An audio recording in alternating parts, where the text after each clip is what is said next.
So more than 10 have already expressed their interest.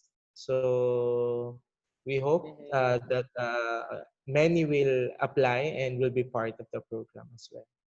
So thank you. At this point in time, so we would like to call on the Director for Quality Education of Caloocan Young Leaders Initiative also for an invitation. So, dito na ba si Abby? I'm here po. All right, Abby. So, okay. All right. Yeah, Aloy, can you please share po my slide? Sure. I will. Okay. Preparing.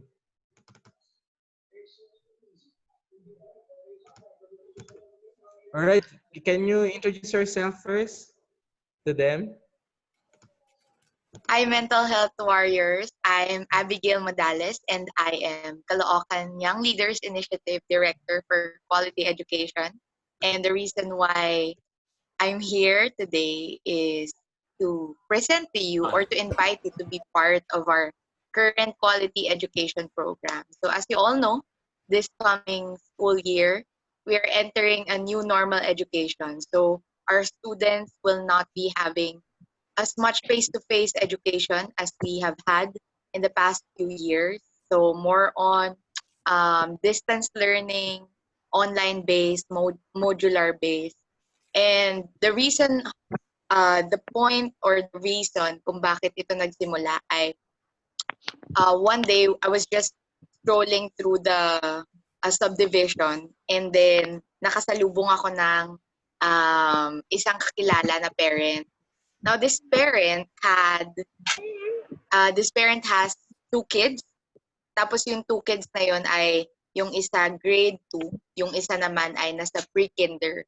And I was asking her, kinakamusta ko lang siya. I asked her, "Tita, kamusta po yung mga anak nyo? Na-enroll nyo na po ba sila?"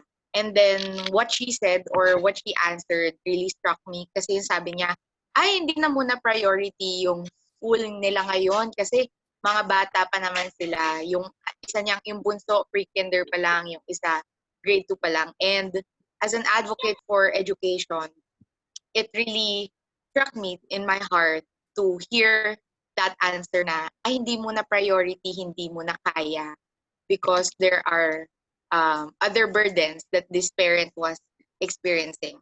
And so I had an idea that what if within the community we had a project where we could help these parents, where we could do something for these parents, and we could do something for these children.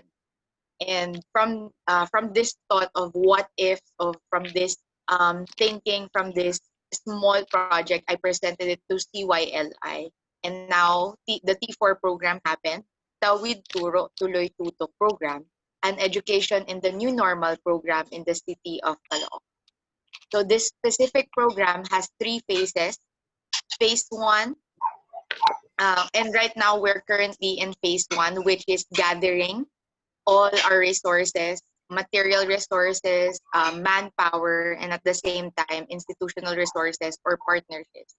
And this program is something that we know would benefit more students, benefit more households if we co-create or collaborate with other people, such as you guys.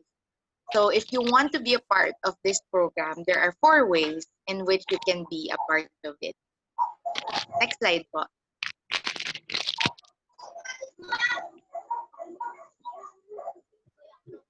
First is to donate. So if ever you have used laptops, mga gamit na mga cell phones or other gadgets na you think makakatulong sa mga students, and at the same time, if you have like spare school supplies which you can give to our incoming students, then you can be a part of this program by donating such to CYLI. And the second part or the second way of being a part of this program is to volunteer. Become one of our para teachers. So our para teachers are individuals who will be volunteering to conduct house-to-house visitation to our students. Kumbaga sila yung tutulong sa mga teacher to ensure that the children are learning even though hindi nagkikita face to face. So more on a community level yung paggalaw nitong mga para teachers natin. So if you have that heart to become a para teacher, assist our teachers, lift a part of the burden for our parents, then you can go and volunteer. I'm sorry, mali pala yung spelling, but you can go ahead and volunteer as a para teacher for this program. And then another way of being a part of this program is by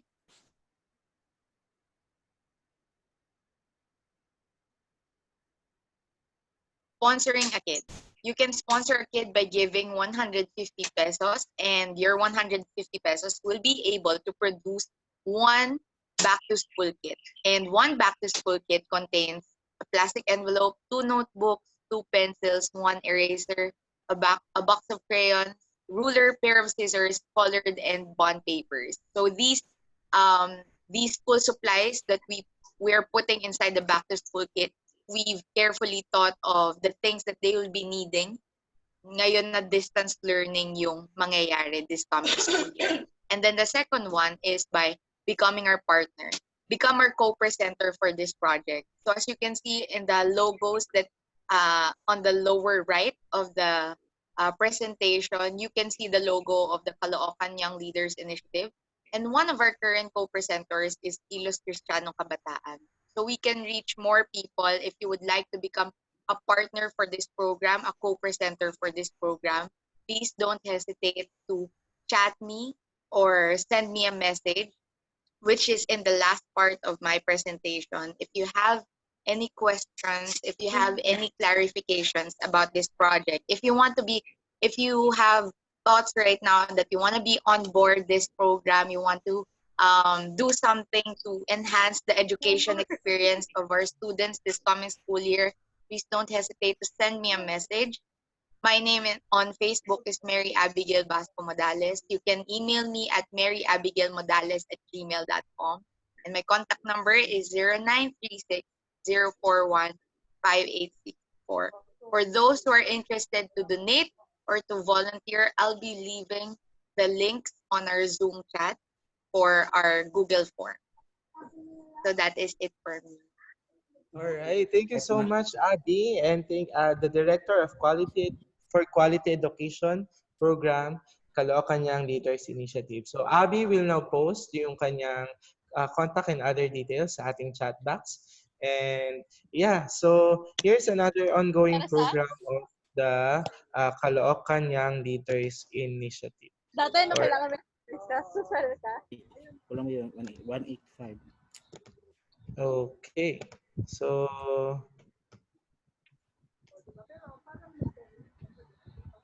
right now, right. Sobrang laki naman. Tayo. Ano sa'yo? Baka sa ano mo yan? Settings mo. Sa akin mo normal eh. All right, please kindly mute. Ayan. All right, let's have a recap first and sharing a glimpse of yesterday. Our yesterday is actually our last weekend. So for the sharing, so who's courageous enough to remember the session 2, our session 2, and kindly share to us or to everyone yung natutunan or yung striking point nyo sa ating session 2. So remember, Miss Marian Copina, our speaker. So who would like to share? So kindly raise your hand. Okay. All right. By the way, we're welcoming our generous speaker for tonight, and then he's here, and he will be properly introduced later. So thank you for heeding the call, sir, our Para sa Bayan speaker. So going back to my question, so who would like to share his or her learning from our last weekend session, the session 2. So from Miss Marian Copina. All right, the do's and don'ts of psychological first aid. So what are the things that you remember? So let's try to call some at least. Let's try may kabarangay from Barangay 178. Kinakabahan ka na ba? Alright, let's try. Kyle, are you there, Kyle? Nakita ko kabarangay kita. Can you share lang, at least, some of your learnings last weekend? Kyle, are you there? Hello, Kyle. So while waiting for Kyle, alright. So siguro yung Hello, kuya. Ah, Narinig niyo hello? po ako? Ayan, Hello. Kyle. Thank you, Kyle. Yes. So, yun nga po, Kuya Aloy. One of my favorite topic nung last week or yung naramdaman ko is yung yung look, listen, and link. Kasi, yun nga, di ba sabi no speaker natin noon is, uh, pag magbibigay tayo ng psychological first aid is first, titingnan natin kung ano yung pangailangan ng tao. Then second is pakikinggan natin kung ano yung uh, kung ano ba yung needs nila. Then the third one is ililink natin sila sa mga bagay na makakatulong sila. Gusto ko lang po i-share kasi this week talaga marami akong mga kaibigan na may mga problema sila. Sinachat lang nila ako ganyan. Pero hindi nila sinasabi yung problema nila ganyan. Pero alam kong meron silang problema. Kaya ang ginagawa ko is in-encourage ko lang po sila na kaya nila yan. Tapos, sinasuggest ko po sa kanila yung mga bagay na makakatulong sa kanila. So, yun lang po yung look, listen, and link kasi gamit na gamit ko po talaga siya for this week. Wow. Thank you so much, Kyle. Thank you. And then kung natuwa kayo sa shinare ni Kyle, kindly thumbs up mark naman dyan or clap emoji for Kyle. Ayan. Wow. May mga nagka-clap emoji na.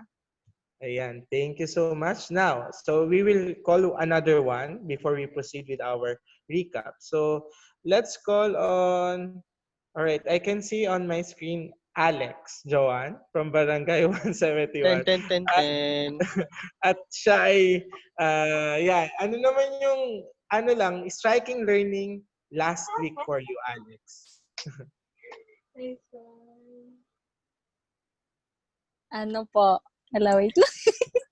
Hindi. Go, Alex. Yung sa ano po, yung sa don'ts and do's. Kasi sa do's and don'ts po. Kasi, di ba po, pag may tao kasing kausap, kunyari kaibigan mo, parang pinapakwento mo po kasi yung lahat, di ba? Parang, ganun po kasi ako parang gusto ko ring maintindihan, so pinapakwento ko. Tapos na, tutunan ko po nung nakaraan na dapat po pala hindi mo siya pinipilit na magkwento sa'yo, na hayaan mo siyang mag-open up sa'yo kung gusto niya, or ano lang, parang shoulder to lean on ka lang, na tatabihan mo lang siya, sasamahan mo lang siya. So yun, mali po pala ako. Dati pa. Okay. All right. Thank you so much, Alex. Thank you so much, Kyle. And now, we proceed sa recaps. Wow, wonderful sharing, guys. And now, so remember this from our session 1. So kay Sir Henmar, so he talked about na okay, bakit ba kailangan pa ng mas madaming psychological first aid responder or ng mga mental health warriors in each community. Because in COVID, so meron ng physical health crisis, nasa economic crisis tayo, and ayan, napapasok na tayo sa wave 3, which is the mental health crisis, na due to the increasing number of increase in the number of COVID cases, and then yung economic problems as well. So, nagkakaroon na tayo ng wave 3. And then, of course, na-discuss yung Republic Act number 11036 or the Mental Health Act. So, andyan, diniscuss din yung different terminologies na ginagamit related to mental health, mga mental health service providers, mga service users, ay kabilang din sa act na yan. So, na-discuss din yung different kinds of stigma, the social stigma, self-perceived stigma, and then, so, yung mga inclusions sa Republic Act na ito. At ito ay in-assignment din natin. Hopefully, yung iba nabasa na or nakapag-start na, basahin yung pinadala nating link sa inyo on Mental Health Act. So, nagkaroon din si Sir Henmore ng discussion on the introduction of psychological first aid. So, in-emphasize niya that this is an initial disaster response intervention. Ang goal lang muna ay makapag-promote ng safety, ma-stabilize yung ating client or the survivor of the disaster, and contact individuals to help and other resources.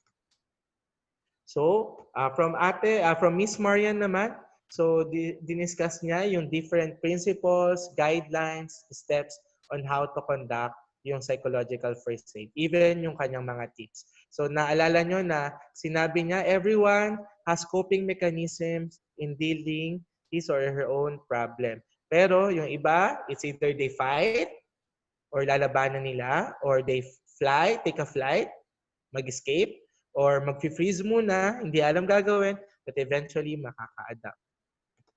So, in-emphasize din niya, in addition doon sa talk ni Sir Henmar, na according kay Miss Marian, ang aim ng psychological first aid ay mag-provide ng psychosocial support at mag-assist ng mga tao sa mga emergency situation. At para to survive, to minimize yung psychological injury, and to facilitate yung recovery nung survivor or nung client. So, okay, nasabi na to ni Kyle kanina. Very good. So, yung core action principle na nabanggit is one of the core principle and another one of the frameworks na ginagamit. Although there are a lot of frameworks na pwede pa natin matutunan once you're onboarded already in the pool. Pero isa sa framework na ginagamit ay ang loop, listen, and link. So, okay. So, ano ba yung mga kailangang maging behavior ng isang taong magbibigay ng psychological first aid? So, nababasa niyo sa screen, the person should operate only within the framework of an authorized disaster response system. So, he or she models healthy responses, pagiging kalmado, magalang, organized, at hopefully mas makakatulong siya at hindi mas makakadagdag ng problema. Be visible and available, and of course, to maintain confidentiality as well. So another behavior that a psychological first aid responder must have are the following. So remain within the scope of your expertise and designated role. Hindi pwedeng kung ano-ano lang yung sinasabi mo just for the sake na masagot yung tinatanong ng ating kausap. Okay, make appropriate referrals. So, yan, maganda na gumawa tayo ng mga inventory of different institutions kung saan natin pwedeng ma-refer yung humingi ng tulong sa atin. Be knowledgeable and sensitive. Specifically, yung emphasis dito, we have different cultural background. So, we are diverse. So, dapat alam din natin yung cultural background ng kinakausap or yung humihingi ng tulong sa atin. We should also pay attention to the emotional and physical reactions natin as PFA responder. So make sure we have self-awareness also. Para hindi, di ba, ang sabi ni Miss Marian at ni Sir Henmar, hindi natin na ibibigay or na ikikwento o nagiging focus na yung sarili natin.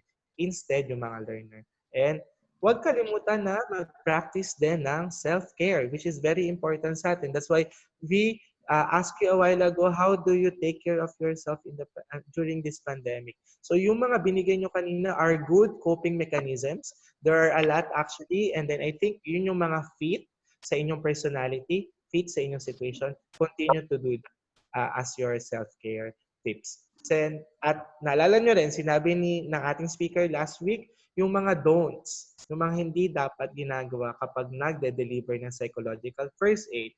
So do not make assumptions about, of course, the life of the survivor or the one who's asking for help and kung ano man yung pinagdadaanan nila. So do not assume that everyone exposed to a disaster will be traumatized. Baka halimbawa, merong sakuna, tapos ang gusto nyo lahat sila tulungan nyo. Hindi lahat. So kaya meron tayong tinatawag din na triage system.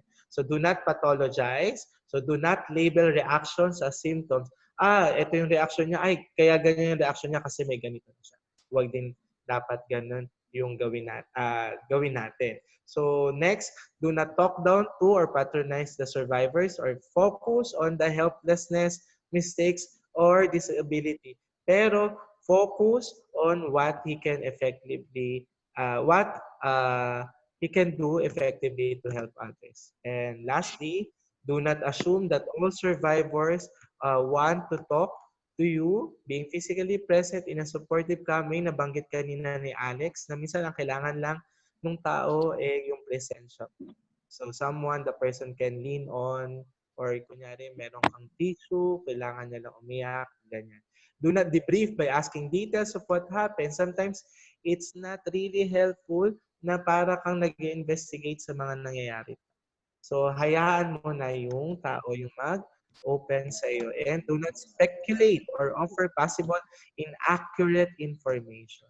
So that's why we make sure na yung binibigay lang natin ay tama na datos para mas makatulong tayo at hindi makadagdag sa problema nung nung taong humingi ng tulong sa atin. So, okay, thumbs up, marks Paano na ba? dyan. Okay, kung na nakapag-refresh tayo or naka-review kahit paano. Alright. Wow, we're 96 now, and actually last week ang peak natin ay 111. So now we're 96 and counting. So now our generous speaker para sa Bayan speaker is already in the room, and without further ado, I will call on the Vice President for External Affairs of the Caloocan Young Leaders Initiative to introduce our para sa Bayan speaker today. Yes, hello. Thank you, Aloy. Thank you, everyone, for attending once again the third installment of our webinar on mental health. And of course, to introduce our speaker for today. Our speaker is the head and psychologist of the Office of Student Mentoring, Guidance, and Counseling of the University of Asia and the Pacific since 2018. He took up his master's degree, major in clinical psychology, and his bachelor's degree in pharmacy at the University of Santo Tomas in Manila. And he also has an education unit from the Philippine Normal University.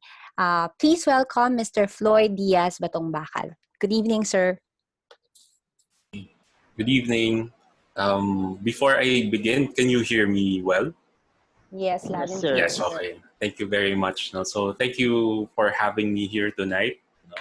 And I'm very happy that young people like you are actually doing this. No? Very concerned to help other people. Because right now in the pandemic, what's happening right now is that many people are affected to the point that some of them may not be functional. And then also at the same time, it's also a breeding ground, or this is a very, um, uh, this is a time that can predispose us to actually be so focused on ourselves. No? And there's nothing wrong with that because we need me time. No? Although there will be times na sometimes when we get to focus too much on our concerns, we can be so focused on the negative that we spiral down. And one of the ways to actually prevent that is to focus on helping other people. And that's why I'm very glad that a lot of you would like to do that. No? Now, for this evening, I'll be talking about psychological first aid. But then, as I was listening to the recap and I was looking also at the previous sessions, most of you actually got the main principles or the core principles of psychological first aid. No? Now, for this evening, I decided that with, of course, consulting Lean. Hi, Lean. Thank you very much for being gracious. No? I consulted them about this. They sent me a topic. Listening to you guys, I think you really have already imbibed the core principles of PFA. So for this evening, I would like to share to you how we do it in the field. I'm affiliated with the Psychotrauma Clinic of the Graduate School of UST. And one of our functions, besides the clinic-based function services, is to also go to the communities and and perform psychosocial support activities. No? So just a disclaimer, yes, I do the psychosocial support activities in the communities, but I'm more of a clinic-based. No? But yes, I go with my colleagues also outside. So I'll just be sharing with you what me and my colleagues, no, and have been practicing for some years already. More of there's a group in our clinic that's really focused on the community activities, no, and also the other observations that we have from other groups as well, no? Because the first question I think that comes to our minds, no, is this: okay, I already know PFA. I've learned the core principles, the do's and the don'ts, no? So I can already, I mean, confidently do it with someone else. But then, what will I do if, for example, there is a calamity, a nature-based calamity like the Typhoon Yolanda, no? Hopefully, hindi magkaroon uli ng Typhoon Yolanda, no? That happens. Or a flooding or an earthquake, no? And I'm called to do the PFA, or we are called to do the PFA. Our group is called to do the PFA. So how do we do it? No? So that's the first question that comes to mind. Yes, I'm confident if I'm going to talk to someone, but then organizing it as a group, applying it in the community as a group, how do we do it? No, so I'll just be sharing with you these things. I don't think you will have a difficult time with this because I was told that you are young leaders. No, leaders usually have this knack for organization, no? Organizing events. So for this evening, we will step out of the individual implementation of PFA, meaning the one-on-one setup, and then we will focus on organizing and implementing it in an organized manner in the community setting. So most of my materials came from these manuals from the World Health Organization and also the actual field practice. So you did a brief review already. I will just go through it very quickly. No? So previous sessions, these are what you have discussed: why mental health matters, why psychological first aid, core principles of PFA, how to do PFA, and considerations in delivering PFA. And we have to know that because the reactions to distressing events depend on so many things. No? So yung sabi nga kanina, not everyone will develop trauma. No? Maybe a small percentage, and there are predisposing factors to why people develop trauma, diba? So the reaction to the distressing events based on the severity of the event, exposure, the social support that they have, the physical health, history of mental health, etc., cultural background, age. No, sobrang dami ng factors that we have to consider. But we will just try to simplify it. No? So this is what we call the trauma impact model. No? So as you can see, there's what we call support, personality, and coping skills as the three main factors that predict the impact of a traumatic event. Okay, a traumatic event has been discussed already, no, on a person. Now, PFA, psychosocial support, as the word implies, addresses yung the one on top of the triangle, the support, and also the coping skills. No, but then we don't have control over personality factors, right? So we will just do whatever we can. We will supply everyone whatever we can. No? And these are the three things that we usually consider, no, to quote unquote predict. You cannot predict 100%, no, but at least to try to see to determine what may be the outcome for a person. And you have already discussed this. Look, listen, link. No, very easy. 3 L's: look, listen, link. And you were able to discuss. I think you were able to discuss the 8 core principles of PFA, which is contact and engagement. How do you approach them? Safety and comfort, stabilization, information gathering. What do they need? What can we give? Practical assistance. We connect them with social support, information on coping support, and engage with collaborative services. These are actually very consistent with this trauma impact model. So again, we are focusing on support and coping skills. No? We don't have control na kasi sa personality. Okay? But then, again, PFA is not therapy. No? So it's just an immediate response, no, after an event that can be overwhelming to people. So siguro for this evening, I'd just like to focus on practical ideas to focus on when organizing PFA activities in the community. And secondly, what are the usual steps that we do, which I guess you will be familiar, but a certain twist. And I will just try to focus on things that we usually miss, no, or that we should focus on when organizing. So practical ideas. For example, nagkaroon ng bagyo, bumaha. Okay, in a certain part of your city, okay, nagkaroon ng baha, people were displaced. And you'd like to help. Your group wants to help. What would you do? How would you help? Pupunta na lang ba kayo doon and then kakausapin nyo, o kumusta na po kayo, ganon? How do we go about it? No?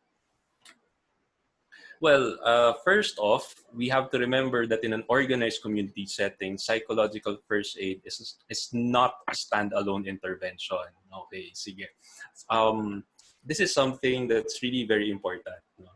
It's not a standalone intervention. That means it's just one of the interventions that we have to give to them. But then it's okay if we have people dedicated to providing psychological first aid.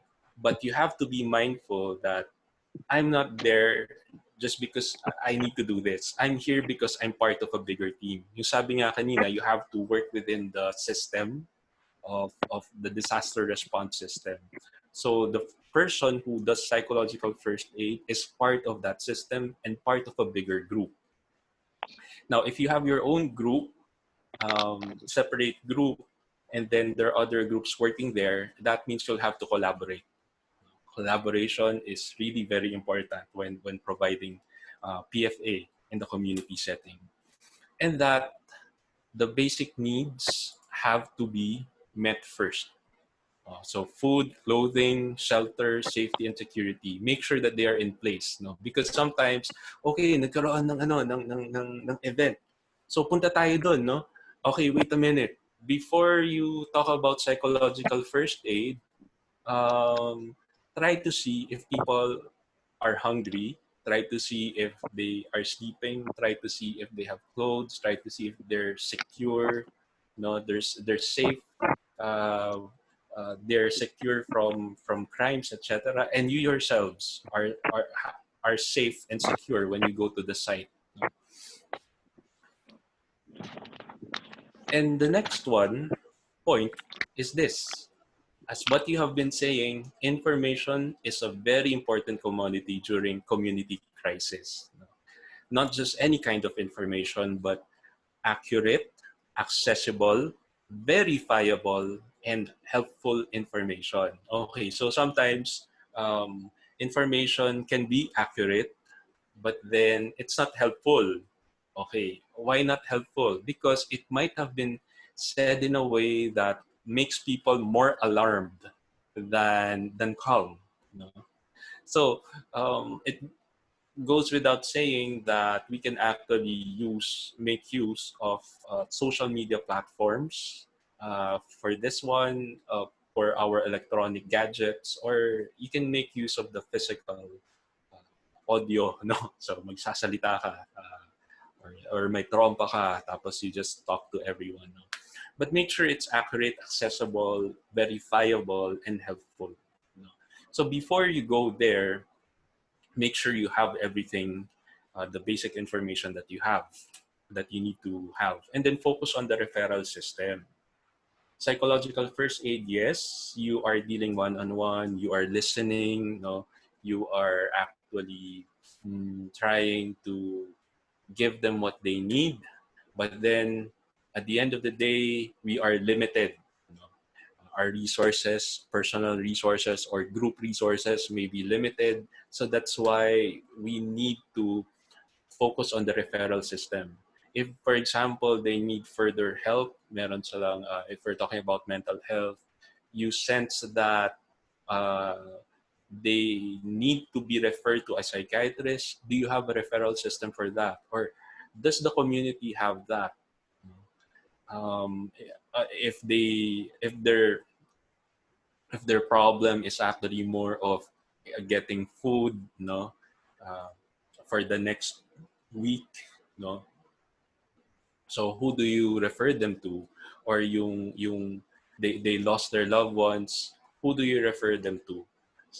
So it's psychological first aid. Yes, it's very important to have the personal interaction, but that's just a part of the equation for psychological first aid.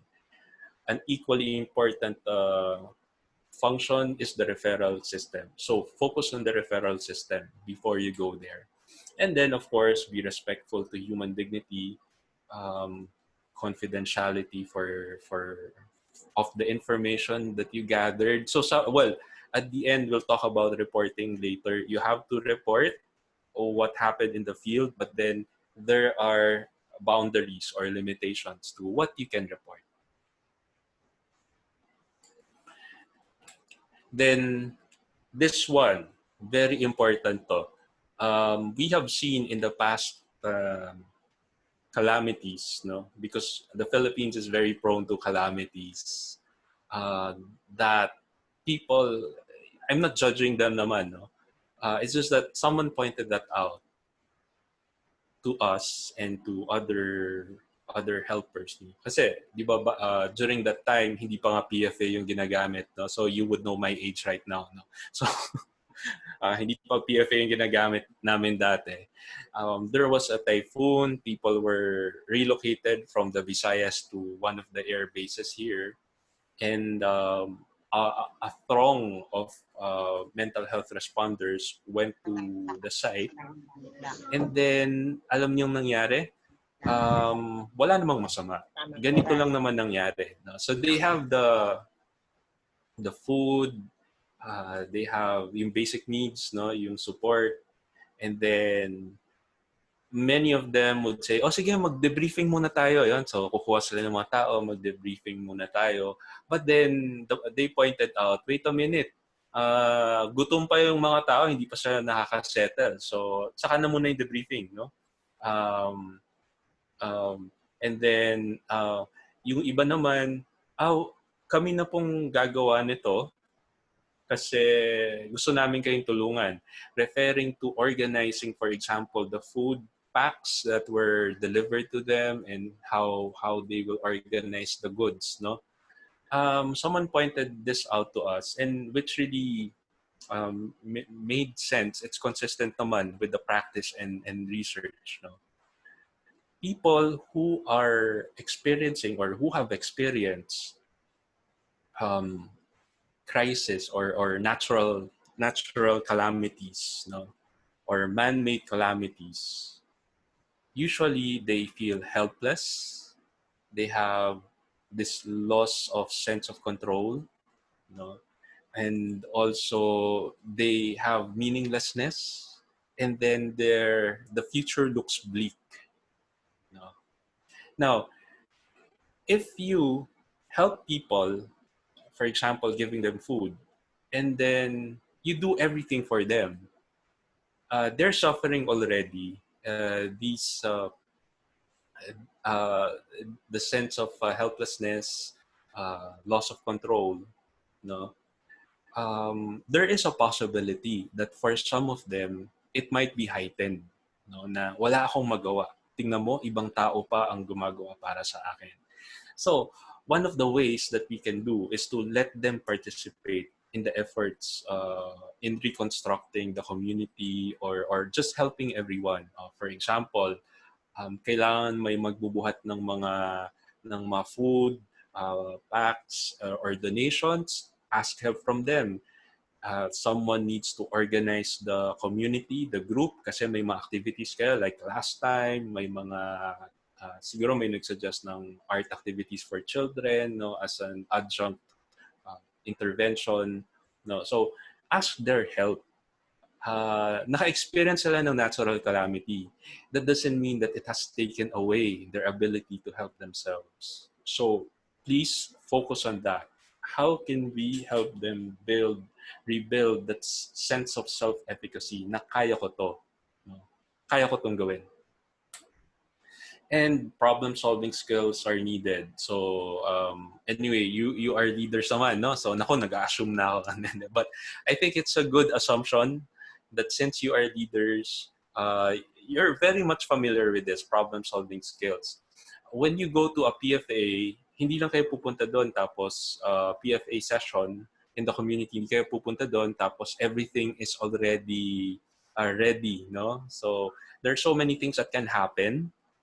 Sometimes you plan this, no? This is plan A. Pupunta sila sa'yo, tapos kakausapin mo sila in a very private place. Yun yung plan A. Tapos biglang pagdating mo doon, with all the planning that you did, ayaw nilang pumunta sa'yo.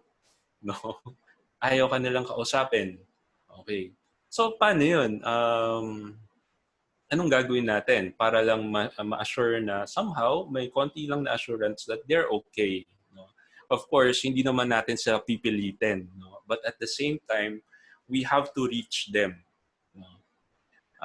Kasi culturally, for example, in the Philippines, we're not a very straightforward people. No? So hindi naman dumalapit ka agad, di ba? Mag-set up ka dyan ng upuan, tapos sabihin mo, okay, this is for psychosocial support.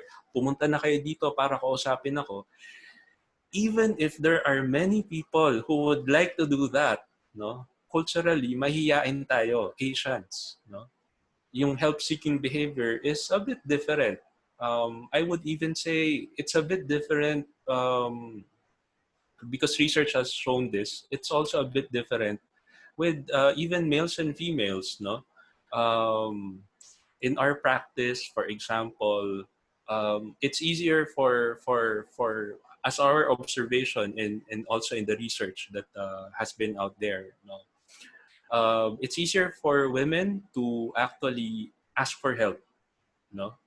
And that's very advantageous kasi pag nahirapan na, you ask for help para hindi grumabe, no? Ang observation namin and research has also shown that, for example, males, ito na yung problema, no? Pero hindi, kailangan ko to isolve until the time na wala na talagang magagawa. So, mas lumalaki yung results, the problem that has to be solved. We have to also take that into account. You know? So, for example, if you're just going to sit there and expect people to go to you, no? Baka wala masyado, baka 3 lang out of 300 ang pumunta, no, sa atin. But then nahihiya lang. Ayan, hiya. Nahihiya. We have to keep that in mind, no? And then also do your best, but don't forget you have limitations, that we have limitations. We have to work within those limitations. Nakalagay nga dito, don't try to be perfect, just do your best, no? So very important yan. I will mention why, no, later. So again, just a recap,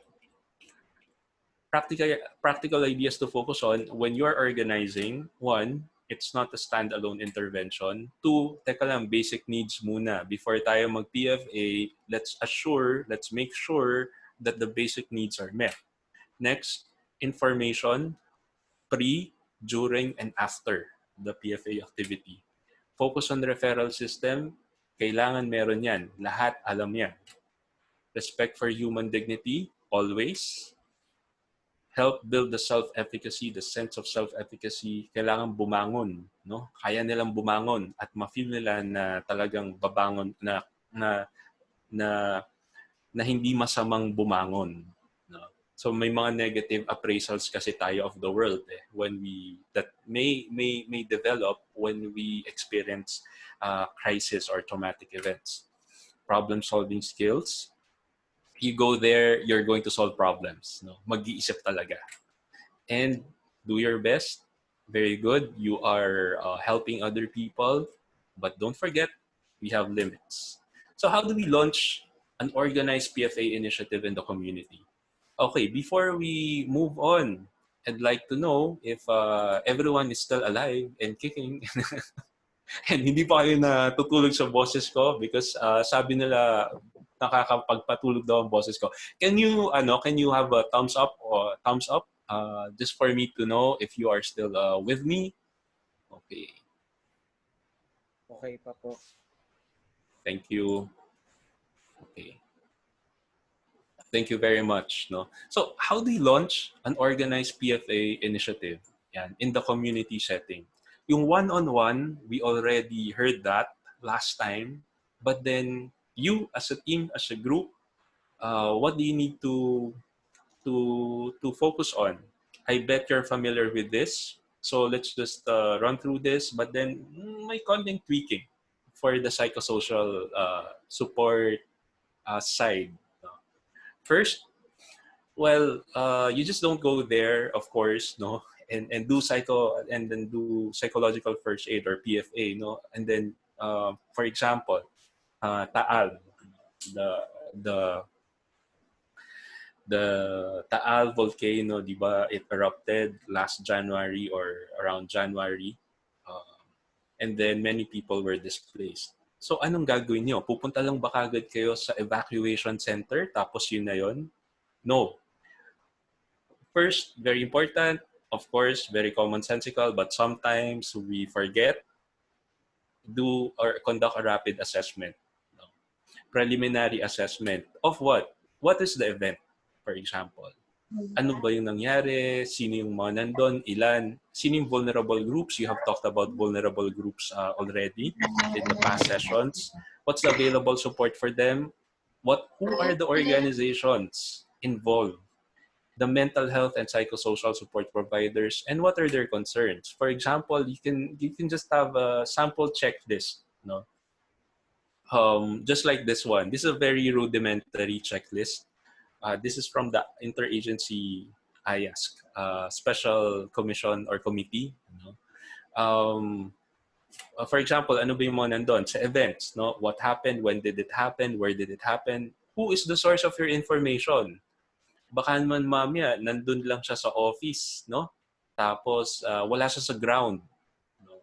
Better if the person is on the ground to get information, no? Because that will be a bit more accurate. No? And where was the location of the assessment? Baka naman mamaya, for example, the location of the assessment is near, for example, where the eruption happened. No? Usually, pag mas proximate or mas malapit sa event, no, where the event happened, expect na mas mataas ang reaction ng mga tao. So pag mas malayo yung place, hindi naman natin sasabing baliwalain na natin, no? Pero the expectation, baka yung preparation does not have to be that intricate compared to when the location is near the event, no? Tapos kailan? No? Kailan? Baka naman nung 3 linggo na ginawa yon, no? So nag-uwian na pala yung mga nasa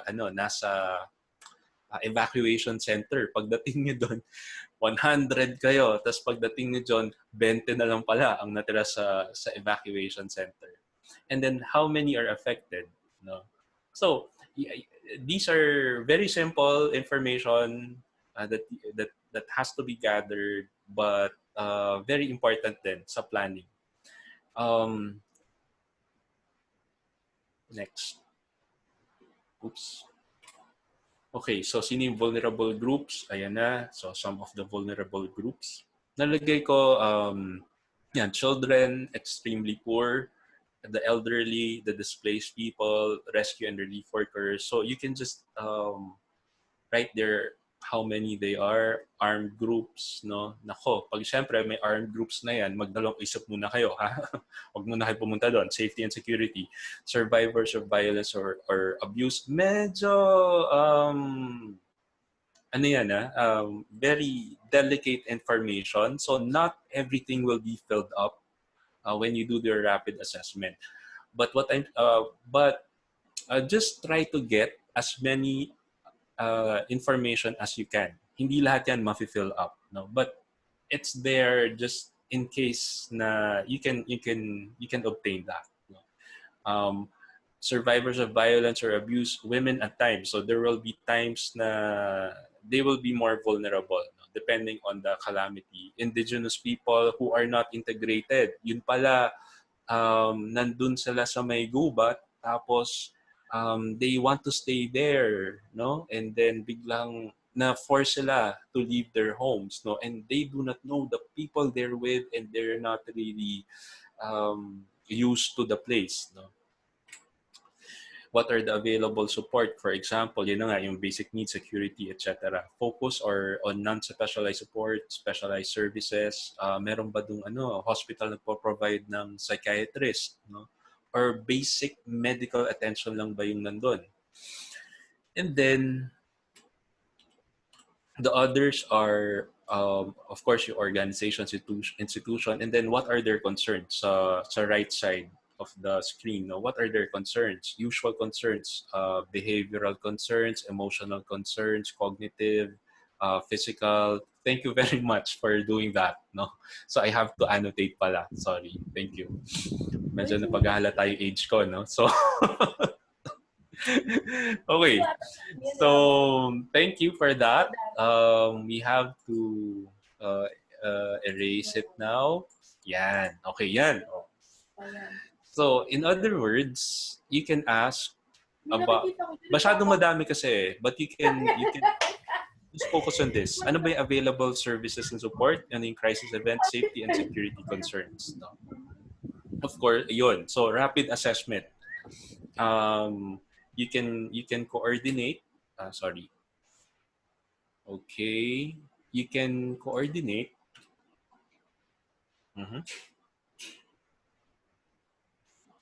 Okay. Next. You can coordinate with everyone to get that. That's the second thing. You have to have someone to coordinate with. Hindi kayo papasok doon tapos you just do your own thing. Always coordinate with key community or group members. There will always be, in a community, there will always be some form of social hierarchy. No, my leader, my followers, or merong groups. No? Be aware of that. Anong structure meron sila sa community, so that you know who you will approach for certain needs. No? And baka mamaya may dalawa palang groups nagkokompetensya. Yeah, sometimes kahit na crisis na or nandun na sila sa after the post-crisis or while they're experiencing the crisis, pwede pa rin lumabas yun. So you have to be sensitive to that. Ano yung group dynamics, no? And ano yung structure ng group, ng community. So and then go to the key members of that group to coordinate. That, for example, you would like to do psychological first aid, no? And then who are the other people we can coordinate with? Kailangan nyo ba ng food, etc. No? So kailangan nyo ba ng basic support pa besides this? Maybe we can offer our help, or baka naman meron na sila kagad, no? Mas komplikado siya kapag may politics involved, right? But then try to steer away from that, no? Just be there as someone who would really help, no? People. Then, who are the usual community leaders? Government and barangay officials. But sometimes, like examples sa Yolanda, no, even our government and barangay officials, ano na rin sila, they were also affected. Frontliners were also affected. So sometimes church-based groups, or sometimes institution-based schools, no, or or NGOs are the ones taking charge for a certain group. So coordinate with them. Don't just go in.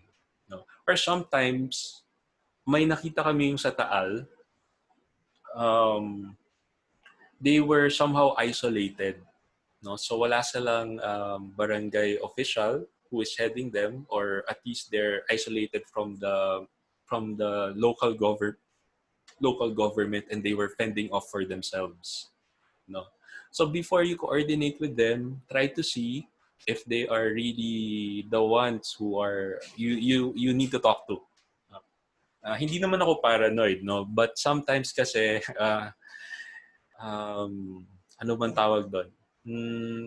There can be people who might be less scrupulous than expected, no? And then planning and incorporate the rapid assessment results. So yun pala, nasa evacuation center, for example, around 600. Tapos pupunta kayo doon, 10 lang kayo. No? So anong gagawin ninyo? So that everyone will have access to you. Will you do it in 1 day, in 2 days, half day? No? Or will you go around? Sabi ko nga, dahil nahihiya nga yung mga tao, di ba? Will you go around, or will you set up a table there, then people go? So you plan and incorporate the rapid assessment results. What will you plan? Manpower. Teka lang, do you have people? And are these people really trained? No? Webinars are okay, for example, for this one. No? Very accessible and training these days. No? Deployment plan. Teka lang, pag pumunta ba kami doon, ano ba? Paano kung hindi sila nasa group? Paano kung nasa kanya-kanyang bahay sila? No? O safe pa bang pumunta doon? O mag-isa ka lang? Teka lang, mag-isa ka in a place na hindi mo masyadong kabisado? Okay, wait. Baka hindi magandang individual. No? Pero naman, for example, nasa evacuation center kayo. Groups of 7. Tapos sabay-sabay kayong nandun. Baka naman ma-intimidate yung mga tao. No? So, how will you deploy? And then resources. Teka lang, do we have enough logistics for this? No? And who are the institutions you can work with? Kulang tayo ng, for example, magkakaroon kayo ng time na kailangan ng communication system na baka mamaya hindi pwede ang phone because of the signal, etc. issues. No? So, what are the communication systems na pwede natin magamit? Kung wala tayo nun, pwede bang may mag-sponsor sa atin? Or pwedeng tayo na mag-sponsor, no? Out of our pocket. Protocols. How do you plan to engage? Yung sinabi ko kanina, pupuntahan nyo ba sila where they are? Or sila pupunta sa inyo? Yung one of the setups that we have used is that may kasama kasi kaming medical mission or mga doktor from the same institution. Nag-set up sila doon ng medical mission. So after ng medical mission, meron kaming table, no? So that people who would like to go to us would go. But then alam niyo nangyari, konti lang pumunta. Kasi nga nahiya sila. So anong ginawa namin doon? Kung nasaan sila, that's where we went. No? Nandun sila sa mga classrooms. Umikot lang muna may team na umikot lang. Okay, so nagpakilala sila. Ako po for example, si Floyd, no, from this team, no. Kukumustahin lang ho namin kayo kung ano na ho yung kalagayan ninyo. No? So tapos ano na ho bang lagay natin, ganyan. So syempre hindi mo naman pipilitin, pero syempre kailangan may conversation starter kayo. So how do you plan to engage? No? What is your safety and security protocol? Baka kasi mamaya merong armed groups doon, no? So hanggang dun lang ba kayo sa may evacuation site? For example, we have a team who went to Marawi, no? Of course, after na nung war sa Marawi, no? So they were instructed to just stay there kung saan yung camp. No? So ano yung safety and security protocol nyo? Ano yung referral protocol nyo? Right away, right then and there ba? Ito na po, pumunta na kayo dito, no? or sasabihin mo, ay, i-refer ko kayo dito ay submit ko rin po yung name ninyo doon sa team member namin kung kailangan nyo po ito. No? Kasi pag sinabi mo lang sa kanila na ganun, sometimes yun nga, dahil nahihiya sila, hindi sila pupunta. So, sasamahan mo ba sila? Enough na bang sabihin mo? O sasamahan mo sila na ganun? Communication protocol. Meron bigla, high risk pala. Myself, for example, behavior na high risk for himself, no, or herself. Of course, you don't deal with that alone. No, don't deal with that alone. It's not advisable. So, how would you contact a team member? Hindi ka pwedeng umalis kagad kasi kailangan mong bantayan, no? Is it okay ba kang cellphone? Is it okay ba phone? Meron ba kayong sign language? Pag gumanito ka, punta ka sa akin, ganyan. So, ano yung communication protocol nyo? Baka may maiwanan pa sa inyo dun sa site, no? Pag umalis kayo, etc. No? So, may head count ba kayo? 1, 2, 3, 4, mga ganyan. No?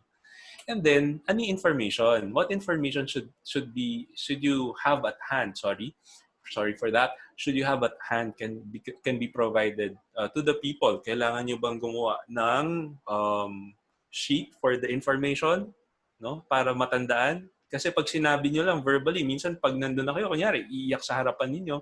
So, syempre, you're empathizing with the person. Tapos, minsan, hindi mo na maisip, ano nga ba yun, no? So, that's why it's also important to have practical na if you're going to move around the community, you have a small notebook and a pen. Pwede nyo gamitin ng cellphone, but then, gadgets, for me, this is just my opinion, gadgets can malfunction kasi at times, no? Or sometimes, matagal siyang mag-operate, no? So, a simple notebook and pen would do for me. No? So, baka kailangan kong i-take note yung pangalan nila, etc. No? Kailangan kong i-take yung number nila. Baka mamaya kasi may cellphone naman. Para sa referral, i-report ko rin, ay, by the way, puntahan niyo po si Miss ganito kasi hindi siya makaalis doon sa station niya. So, meron tayong ganun. Incorporate results of the rapid assessment. How will the current situation affect all of these plans? Feasible ba? Baka kasi mamaya on paper, wow, we followed all of the protocols, no? But then, ang tanong, pagdating ba natin doon, ganyan bang gagawin talaga natin? Nangyari na sa amin na, wow, ang ganda-ganda ng planning namin, no? Pagdating namin sa site, hindi siya applicable. So, rapid assessment as much as possible should be done. At the same time, we have to be flexible sa actual engagement. So, number 4 is, sige, naplano nyo na, no? So, nakipag-coordinate na kayo. Be flexible sa actual engagement. Ito yung tinatrain nyo in the past 2 sessions, the actual engagement. But then, again, practically, sometimes, pagdating talaga sa site, iba eh. Yung what you plan, hindi masusunod. So that's why, very important, even us who have been reviewing this PFA, studying this PFA, and applying PFA, pagdating namin sa actual site, many of us feel the need, kailangan ko mag-review ulit. Bakit? Kasi, when the situation changes, for you to be flexible, dapat alam mo talaga. Talagang you really know it by heart. No? Because it's easier to change protocols when needed if you really know what you're doing. No? Also in the engagement, wag masyadong formal. No? So, syempre may mga script tayo that are given sometimes sa PFA. Some PFA trainings, nakita ko may script talaga. No? But then, we have to adapt ourselves to the culture as what people have said. So, ano ba yung Filipino culture, at least here in Luzon? Yung patanong-tanong. No? Ano yung patanong-tanong? Of course, you have to may process pa rin yan ng a form of informed consent, tapos you have to introduce yourself, no? Pero ano yung patanong-tanong? Oh, kumusta na ho kayo dyan? Mag-ingat kayo sa question na yun, kumusta na kayo dyan? Bakit? Baka sabihin nila, pumutok na nga yung vulkan, ano ba sa tingin mo? No? So, so mag-ingat rin kayo. So, sa pwede niyo sabihin, ano na po bang kalagayan niyo ngayon? No? O, yung ibang tao, Nay, just to start the conversation. Nay, kita ko ho yung ano niyo yung ano niyo yung gamit niyo, mukhang kailangan niyo ho ba ng tulong? Oh, yung mga ganun lang or kwentuhan lang. Of course, hindi mo sila pipiliting magkwento, pero sometimes makwento rin naman sila eh. So, ikaw naman, ang mood is, sige, kwentuhan tayo, ganun lang, very informal, no? But keeping in mind the 8 core principles or look, listen, link principles while you're doing it. No? So, parang, for example, okay, it's very, talagang, ang recommended is may private place kayo for conducting PFA, but then again there will be times na wala. So how do you conduct that? No? Paano mo gagawin 'yon? Assess kasi while you're doing the PFA, you're also assessing, 'di ba? So that we know if we're going to refer or may extra support pa tayo na ibibigay. O for example, patanong-tanong, nakita nyo katabi niya yung asawa niya doon, natutulog, nakahiga lang. Hoy, Nay, nagkukwentuhan na kayo. Kumusta naman ho si sir? O okay naman ho ba siya? O, tapos sabi niya, kasi ano yan palagi lang yan natutulog. No? Umaga, tutulog, tapos gabi hindi makatulog, sa hapon tulog ulit. No? So makita mo na, take note mo na, okay, wait, baka may sleeping problem to, no? Pero the manner is just pakwento-kwento lang, patanong-tanong, no? But at the back of your mind, you're actually doing PFA, no? The core principles. So, based on principles of PFA, but be flexible enough. For you to be flexible, you have to know it by heart. And then, culturally adapt it. Filipinos, patanong-tanong, kwentuhan. Kasi natithreaten sila pag masyadong formal, no? Closure for the team members. Okay, so nakagawa na kayo doon, nasuyod na, nagawa niyo na yung engagement, yung look, listen, and link. Na-refer niyo na sila, no? If you're doing this in an organized way, please make sure that you have provisions for your team members to actually have that closure. Bakit? Kasi meron tayong tinatawag na compassion fatigue. Na ano ba to? Na discuss to last time? Yung compassion fatigue? Hindi. Okay, sige. Compassion fatigue, siguro in simple terms, pagod na akong mag-care. So, I'm so tired of caring for people after listening to a lot of people, after trying to help a lot. Pagod na ako. Wala na akong maramdaman. At minsan, ayoko na nga silang makita. Masama ba yun? Hindi. Actually, hindi naman. Kasi somehow, doon talaga tayo papunta kapag hindi natin ginawa yung some steps, no, to prevent it. When you feel like not caring because you cared too much, usually from multiple exposures to difficult cases. When you're doing PFA, this is the risk. No? You can develop compassion fatigue. It's like burnout. You become tired and exhausted, at the end of the day. And sometimes, if you don't address this, you can have some symptoms of depression or anxiety. Symptoms lang naman. I'm not saying depression and anxiety. Or sometimes ayaw mo na talagang tumulong. No, that's the normal.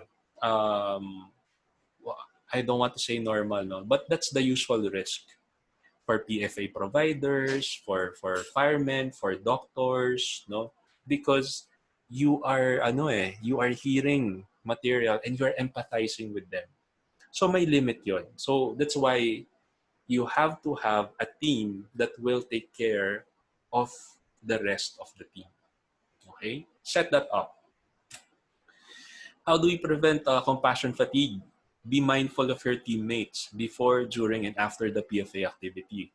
Kung ikaw ang team lead, okay, magjo-joke kayo minsan sa bus, no, papunta sa community. Pero dapat tinitingnan mo na yung team members mo. Baka kasi mamaya pumunta lang siya doon kasi nandun kayo, no? Barkada kasi tropa, di ba? So, tapos yung pala hindi siya okay. So, dapat ikaw, kung ikaw ang team members or kahit hindi ka team leader or team member ka, be on the lookout. Kung hindi na sila okay or during, no? Habang you're moving around the community, pag may nakita na kayo na for example, mangiyak-ngiyak na siya, yung teammate nyo, no? Alapitan nyo na. Kung ikaw ang team leader, sabihin mo, teka lang, okay ka pa ba? Teka, so syempre, minsan sabihin na, oo, okay lang ako, pero maluha-luha na, no? You have to tell them, teka, dito ka muna sa gilid, no? Pahinga ka muna. Si ano muna magsa-substitute sa'yo. And after the PFA activity, we can develop what we call secondary traumatic stress. No? Dahil na-expose tayo sa mga tao na naka-experience nun,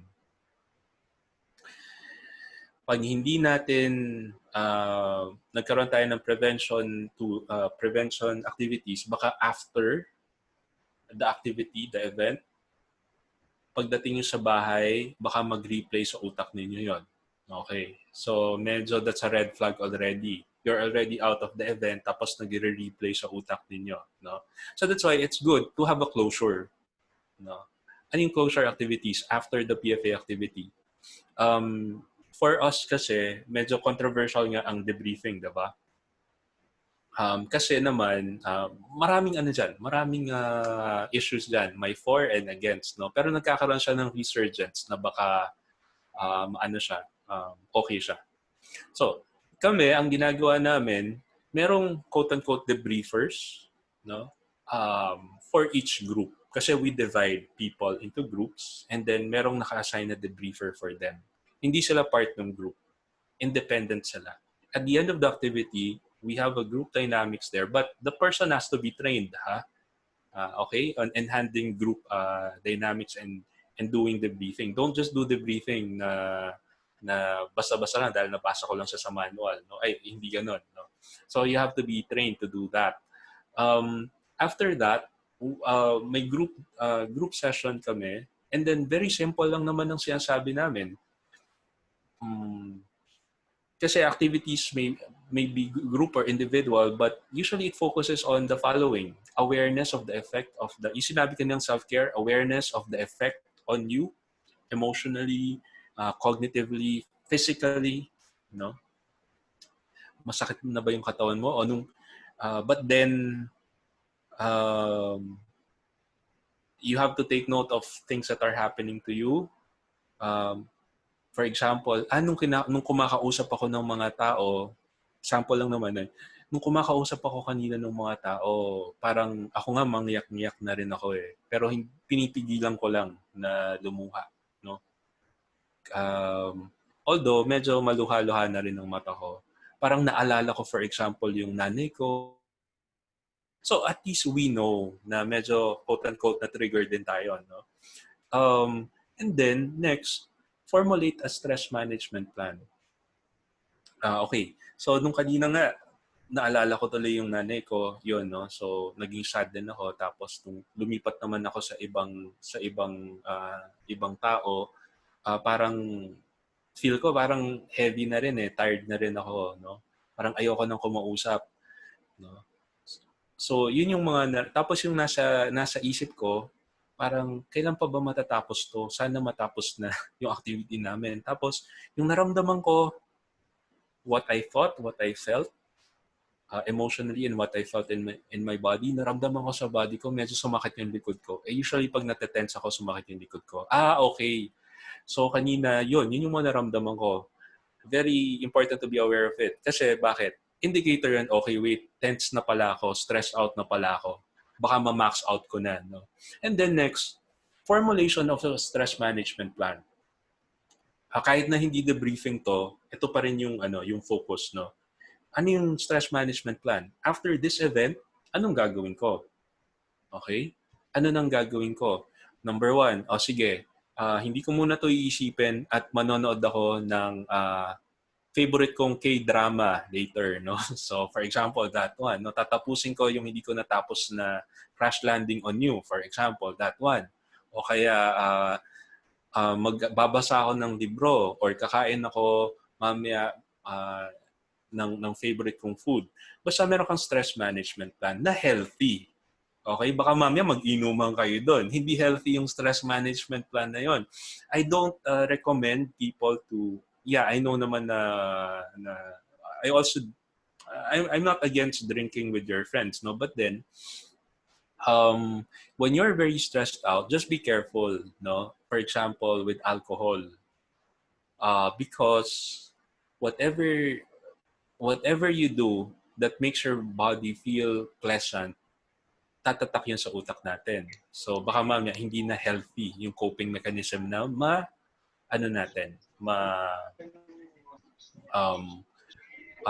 ma-imbibe natin. No? Kasi sometimes, because of listening to a lot of people, pwede talagang tumaas yung stress level natin. So, we will depend on each other para yun. And then, elicit a sense of purpose or learning. Okay, so ito na yung mga naramdaman ko. Mamaya, ito yung gagawin ko. Ano ba yung mga na-realize ko for today? At least yung medyo positive naman. Na-realize ko today na, wow, okay pa pala ako. For example, no? I'm still blessed right now. And then, merong sense of closure yung activity. So, some people, kung religious sila, ang orientation nila, they pray after. Some people, they sing. Some people, meron silang, parang, tawag doon? Yung group cheer, no? Kailangan lang talaga magkaroon sense of closure para yung utak natin hindi na bumalik-balik afterwards. And it's your responsibility, no? For example, if you're the group leader, to make sure that that's accessible to your team members. The one who will do that should not be part of that team. Dapat most likely, pwede rin naman part of the team, pero better kung outsider. Kasi baka mamaya, the whole team is tired na. So, syempre, kung ikaw pa yung mag-head nung activity na yon, baka hindi rin maging okay. And then 6, reporting. It's good to always make a report. But then, we have to determine first to whom the report is for, what you will include in the report, and how data privacy and confidentiality can be protected. For example, nalaman mo, maghihiwalay na pala sila ng asawa nila. I-identify mo pa ba? Isusulat mo pa ba yun? Needed pa ba yung information na yun? Or for example, to whom is the report for? No? Kung sa inyo lang, sa group niyo lang, baka there will be certain information na okay lang. Pero kung mamaya, you have to submit it to another agency, try to filter it muna. Kasi baka mamaya may personal information na lumabas na hindi naman dapat nandun. Baka mamaya, numbers lang kailangan nyo. Baka mamaya, it's just an area, ima-map out nyo lang. Tapos, yun na yung report nyo. No? Tapos, sasabihin na lang ano yung mga concerns ng mga tao. Baka the report can be as simple as that. But it's good to always create a report, no? To document what happened. And if possible, follow-ups. Because this is just an initial intervention. And sometimes, yun ang mahirap kasi sa Pilipinas, minsan, no? We will do a PFA, pero one time lang. No? So, parang, personally ako, parang sometimes, kailangan kasi ng follow-up ng ibang tao eh. For example, I had this one, okay, sige, sorry. I'll have to end na in a short while, no? I had this one experience with one person.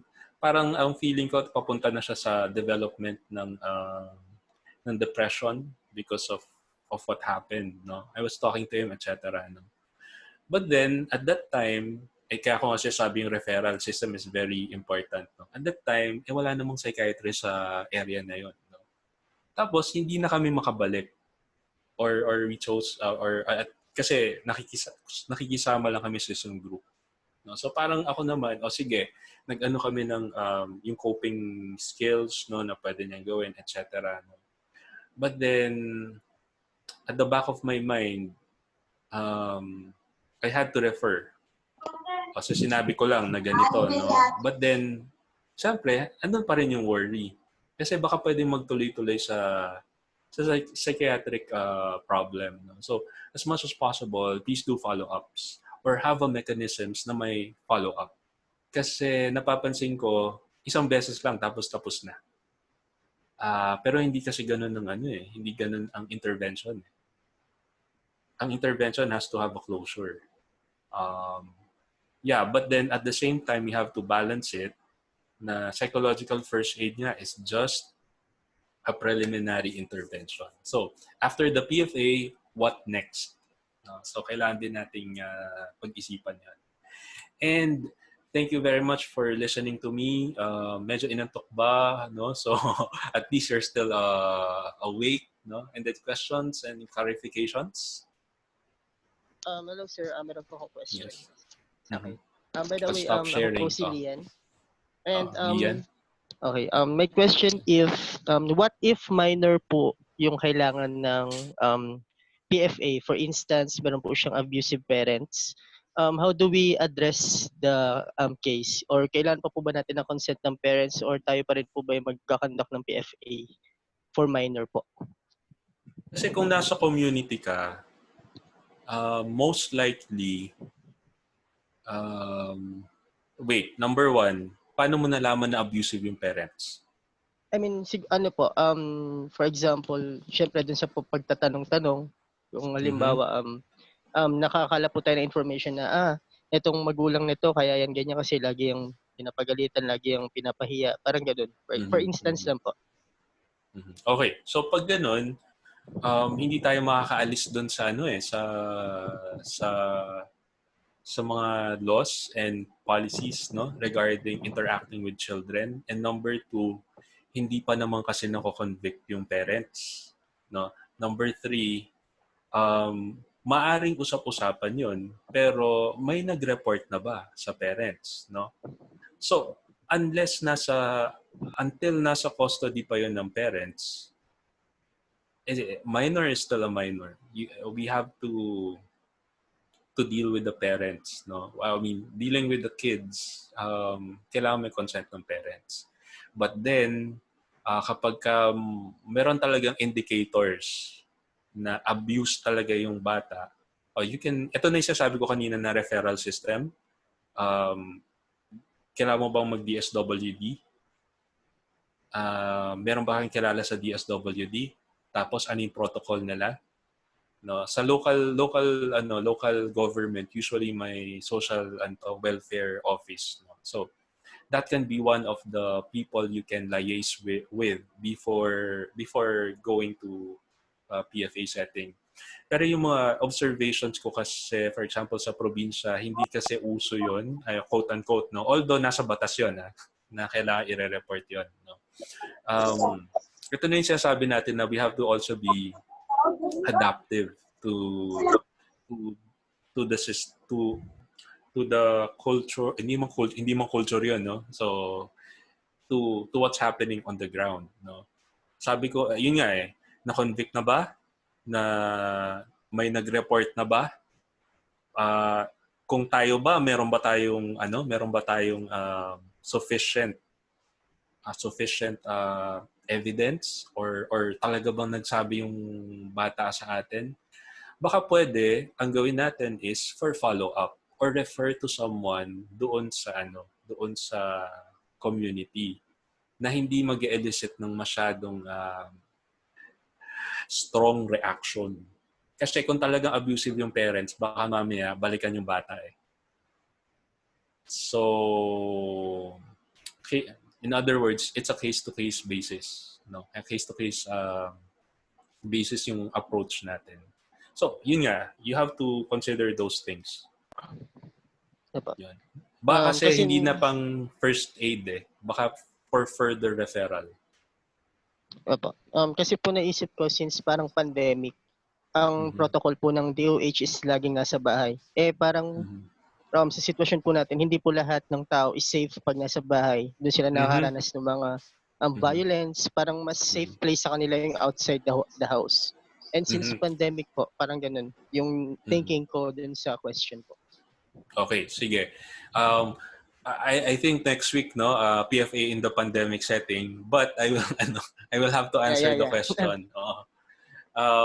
Actually kami rin na experience din namin 'yon. So in our practice, totoo 'yan, nangyayari 'yon na sometimes mas ano talaga siguro because the parents are also affected by the pandemic, no. So lahat ng predispositions natin, kung predisposed tayo na ma-depress, predisposed tayo na maging aggressive, no, lumalabas ngayon during the pandemic, no. So what we can do, um, one of the practical things that we can do is to coach a minor for the safety planning, no. Um, ano ba yung safety planning? But then this is more than psychological first aid na. Uh, uh, I have to clarify that. This is more than psychological first aid. Okay? More than PFA to. Safety planning, ano yun? You have to talk with the child, with the minor, no? If you get to talk to the minor, um, to plan out what are the things that he or she can do para to lessen the abuse, purported abuse. Okay? I have to say purported, no? Kasi nga, yung ganyang cases, mahirap talagang i-deal with, no? You really have to follow it. No? Kaya sinabi ko, this is not PFA anymore. This is for further referral to. No? Ayun. So, safety planning muna. For example, kapag ka ba yung kailangan ba niya mag-avoid muna, more of avoidance, wag muna masyadong magpakita or sa room muna, maging busy muna siya with other things, no? Or wag muna siyang sumagot kapag ka galit yung parents siya, baka naman syempre reactive ang mga tao ngayon, etc. no, ganon. Sino yung pwede niyang tawagan? Baka meron siyang tito o tita, no, na pwedeng mapuntahan or matawagan, trustworthy. So, yung mga ganong examples ng safety plan. And then, try to assess it with someone else to consult kung kailangan na bang i-refer. Kasi kung minor tapos abused niya, talagang kunyari, makita mo na may pasana talaga. No? Tapos sinabi na sa'yo na may ganon. Siguro consult mo na yung social, if you're in touch with your social welfare office. No? Or again, hindi na to PFA. I have to clarify. Hindi na to PFA. Or baka meron siyang... Although yun kasi yung nasa batas, but yun nga, you have to be sensitive to how the minor will react. So, kailangan titingnan mo rin yun. Baka may family member siya na pwedeng makatulong.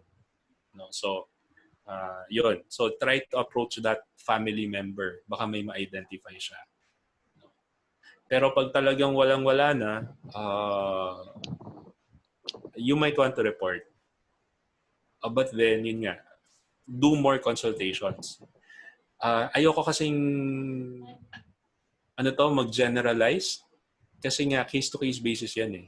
Kasi sometimes you have to report na talaga, but sometimes kailangan mong maghintay kasi nga hindi pa ready. There are some things na hindi ready. Kailangan medyo tansyahin mo kung ano yung outcome. Yon. Again, hindi na PFA yon. Ano na yan?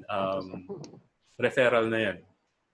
That's why yung sabi ko kanina, referral system. Anong gagawin natin kapag gano'n? Sino ang lalapitan natin? Kanina natin siya i-refer. So, kumbaga, worst case scenario thinking.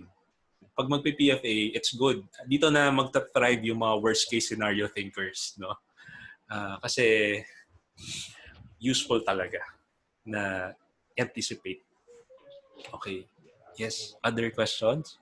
Yeah, thank you so much, Sir Floyd. Thank you. Bago tayo mag-proceed sa next question. So, we limit lang natin yung time.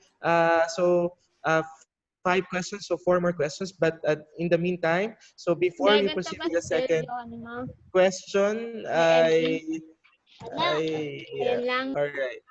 Um, meron ba, pwede ba tayong mag-clap mark muna sa atin through our emoji para kay Sir Floyd?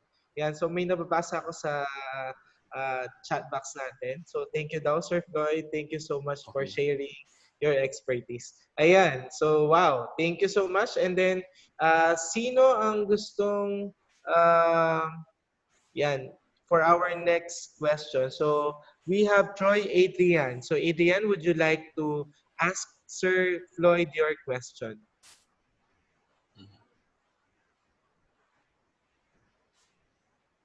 Yes. Troy? Ayan. All Hello? right, Troy. Hello Yes, Hello. po. Troy. Yes. Good evening po, sir. So, Yes. sir, Good ano evening, po Troy. yung mare-recommend nyo pong hotlines or government Mhm. agencies and NGOs po para po sa NGOs. referrals po ng mga Referrals. Okay. PFA A PFA. respondents? Hindi ganito kasi, I have to distinguish, no. PFA is something that what we are talking about. But then iba kasi yung crisis management, no? That needs more than PFA. But what I do know of yung sa mga crisis management hotlines na nire-recommend yung what we refer people to, no, para tawagan nila kapag for example nagkaroon sila ng talagang personal crisis. Number one is ano to? Hope line, no? Um, you know Hope line naman, no? Number two is yung sa NCMH hotline. And then number three, merong private clinic na nag-o-offer ng online counseling. But again, yun nga hindi na PFA yun. Na may hotline din sila. It's called In Touch, IN, tapos Touch, TOUCH, no? In Touch Clinic, no? So, yun yung private uh,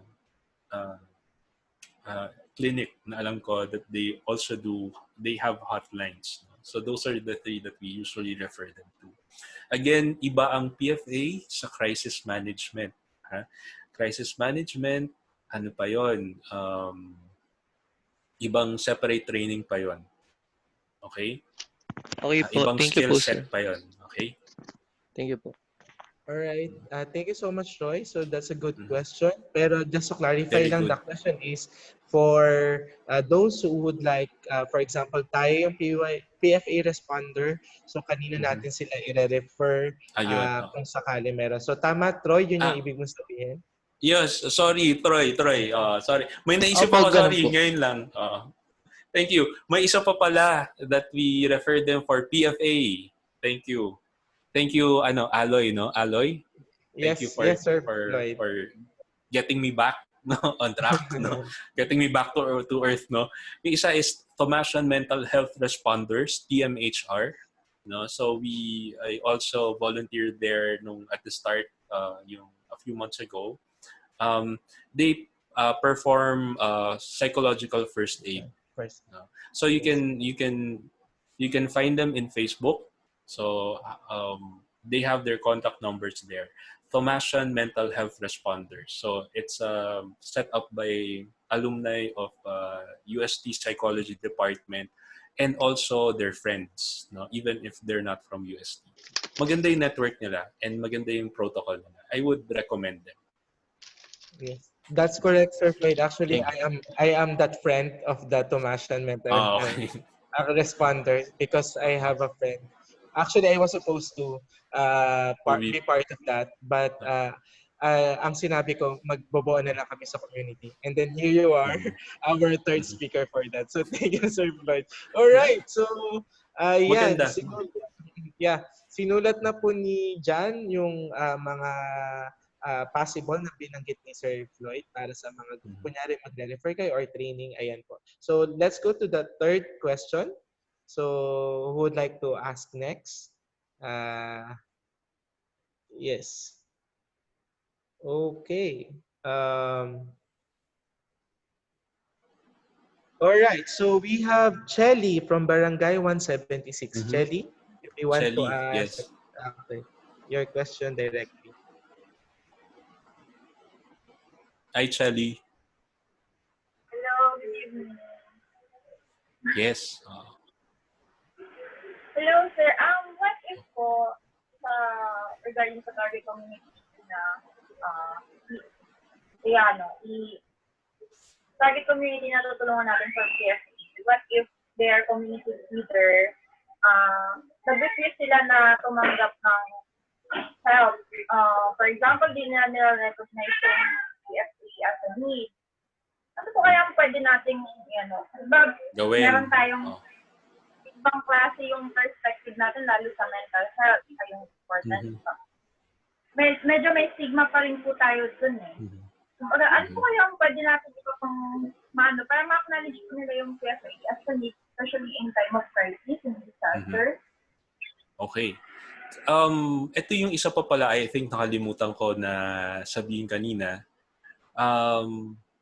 Try not to use PFA. And I know it's important, no? Kailangan maging precise tayo. But kasi pag nasa ground na tayo, nandun na tayo sa field, no? If we're going to use technical terms, baka mas lalo pa silang maguluhan o kaya parang maging yung stigma nga na sinasabi mo, no?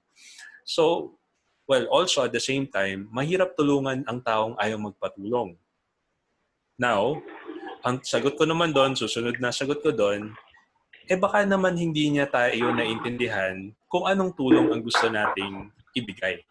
So, paano matutulungan yon? Maybe there is a way to explain PFA without using the term PFA or psychological first aid. Kasi nga marinig pa lang ng ibang tao yung word na psychological eh.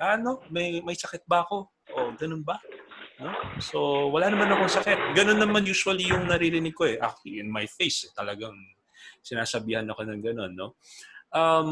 Baka naman pwedeng yung sabihin natin is, for example, we can use a story, no? Yung actual story. Alam niyo, nakita ko yung may kilala ko kasi ako dito, yung sinabi niya, yung mga anak po nila, masyadong hindi na nakakatulog sa gabi. Hindi lang naman ho yung isa. Yung pati rin ho yung mga ibang bata. So, baka ho kasi yung problema is also yung takot and yung mga pag-iisip, no. So yung naiisip nila ganun ho kasi usually yung mga bata pag nagkakaroon tayo ng event. So i-explain natin without using jargons. Tapos connect it with their experience, no. Kasi most likely meron silang friend, baka sila mismo o baka yung kamag-anak nila or baka yung kapitbahay nila, meron din ganong experience. So siguro it's also a matter of explaining, using less jargon, connecting it to their experience, no?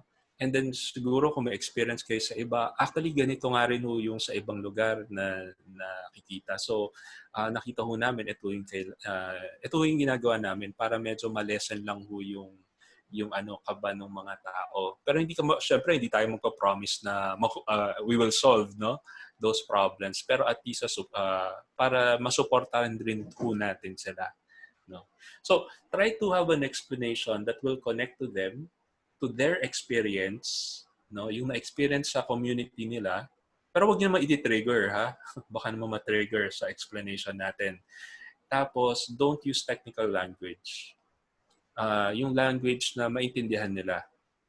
For example, pero ito yung one-on-one, no? Pupunta kayo one-on-one. Paano pag ganito sinabi ko? Ako po si Floyd. Galing po ako sa Caloocan Youth Leaders Initiative. At ako po'y sa psychological first aid lang sa inyo. Tapos yung sinanay, parang, ano yun? So parang, ano ba pinagsasabihin nito? Ganun, no? Pero pag lumapit ako sa kanya, Nay, ako po si Floyd, galing sa CYLI. Nangangamusta lang ho kami para tingnan lang ho kung ano na hong ligay ng mga tao. Wow. Between the first one, the first line and the second line, masyadong technical yung first. The second one is parang ginagamit ko lang po ano yung words nila. Then, ano yung less threatening. Diba? So, kailangan we have to also think about how we will explain it to them, use less jargon, and connect it with their needs. Yun. So, yun lang yung... Tapos, kung nagawa nyo ng lahat at ayaw pa rin talaga, again, mahirap nga na tumulong sa tao na ay tumulong. So, wala tayong control eh. People have to agree or to consent. Diba? Yun. So, at least do your best to let them understand. Okay na ba yun, Shelly? Alright. Thank you, Chelly. Actually, ang ganda ng tanong mo and ipe-preempt natin ng content na sabi na rin ni Sir Floyd na after these 4 webinars natin, so yung makakapasa or yung makaka-complete nito at may invite to be part of the pool of resource persons, they will actually undergo a simulation. So on how we are going to do the simulation, yung sinasabi ni Sir kanina yung mga script na gagamitin natin na hindi magmumukhang technical jargons yung gagamitin natin. In the simulation day natin, magpa-partner-partner tayo, may pairing tayong gagawin at mga workshop pa.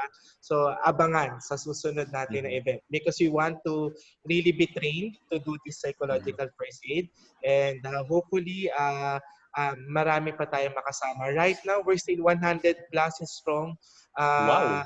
participants and then hopefully ito pa rin yung same people who will undergo the simulation hanggang sa maging certified na PFA tayo soon. So very good question, Shelly, and then thank you still Sir Floyd for addressing that question. So we already have the last 2 questions at andito sila galing kay Chris at galing kay John Francis. So unahin muna natin yung tanong ni Criselda. So Chris, actually si Chris ay from Quezon City but we adapt her because she's really interested to be part of this training. So Chris, would you like to ask Sir Floyd directly your question? Good evening. Yes. Good evening, Chris. Ako naman dun sa process ng yung ang tawag disclose, 'di ba? Gusto ko lang humingi ng isang iba't ibang strategy to help the person to disclose. Aside from of course, yung trust, isa yun sa talagang basis ng isang person para mag-disclose sa'yo. Ano pa kayang other possible strategy para mag-disclose yung isang tao? Especially when you talk about students, lalo na pag medyo maselang yung issue niya. Can you help me to give some strategies? Thank you. Okay. Sige, paano ba magdi-disclose? Of course, so syempre pataas yung level ng ating conversation with them, no? So sa una, kumusta na yung anong kailangan nating gawin? Yung kumusta ka na, ano nang lagay mo ngayon, ganun, no? Ganito, depende kasi yan kung ano yung background. For me, depende yan kung ano yung background ng isang tao. Kasi for example, kung yung tao is trained to really, for example, in counseling, no, I would be giving some steps. Now, if the person is not masyadong extensive sa counseling training, there will be things. For example, number 1, kwentuhan. Kwentuhan lang kayo about it, about not about the issue muna, no, at hand. Yung mga interest niya, ano ba yung mga ano yung mga opinions niya about. Kasi habang nagkukwentuhan kayo, nagbi-build kayo ng rapport, no? And then kung gusto na niyang i-share sa iyo, i-disclose sa iyo, then that's good, no? So i-share niya 'yon, no? But then the thing is kasi we have to be careful also about what we wish for, no? So sometimes baka yung mga tao mag-disclose. Tapos tayo mismo hindi natin alam parang tayo yung sige, disclose. Parang sa loob-loob natin, sige, disclose mo na. Tapos biglang nag-disclose sila, no? Parang tayo naman, wow, ganun pala 'yon, no? Baka mamaya sila mismo makita yung reaction natin na tayo pala na nabigla, no? So anyway, so doon tayo sa doon sa isa, kung hindi masyadong extensive yung training sa counseling, that will do, no? Now, kung medyo may training tayo sa counseling, number 1 kasi, for example, you have to also understand na baka hindi pa sila ready. Usually, pag nagkaroon ng traumatic event, baka mamaya may shock pa sila. Usual naman na at the start may denial pa yan. So parang hindi nangyari. No? Parang ayaw mo na nilang isipin. No? So pag ganun, ayaw pa nilang sabihin, we can focus on ways to help them feel better. No? For example, yung iba magko-complain sila na minsan naiyak na nga ako, parang hindi ko na nga alam ang gagawin ko. So, parang kung ano nang pumapasok isip ko. So, yung coping skills muna. Doon muna tayo sa coping skills. Bakit hindi okay ang mag-disclose kagad? Kasi kailangan may coping skills na sila kaagad. May coping skills na sila pag nag-disclose sila. Because disclosure of a very traumatic material can elicit reactions. So we have to know, ready na ba tayo dun? Ready na ba tayo? We have to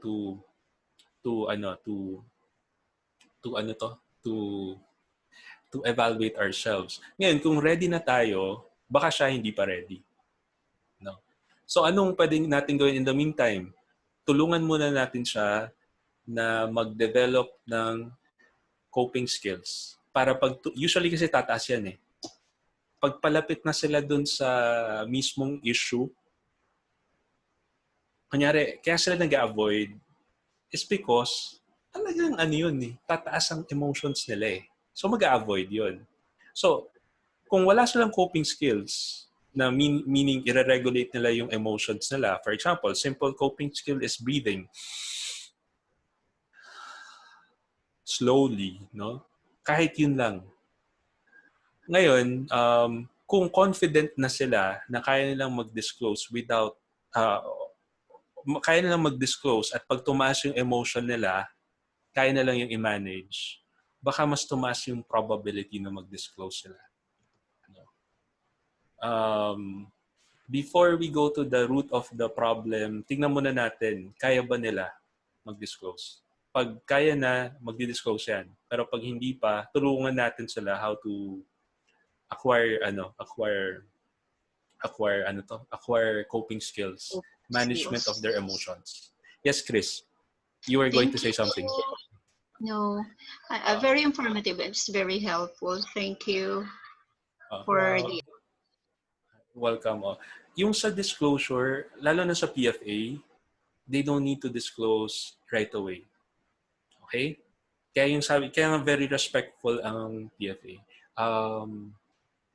Pag matagal na, hindi na PFA yon, baka kailangan nyo na i-refer.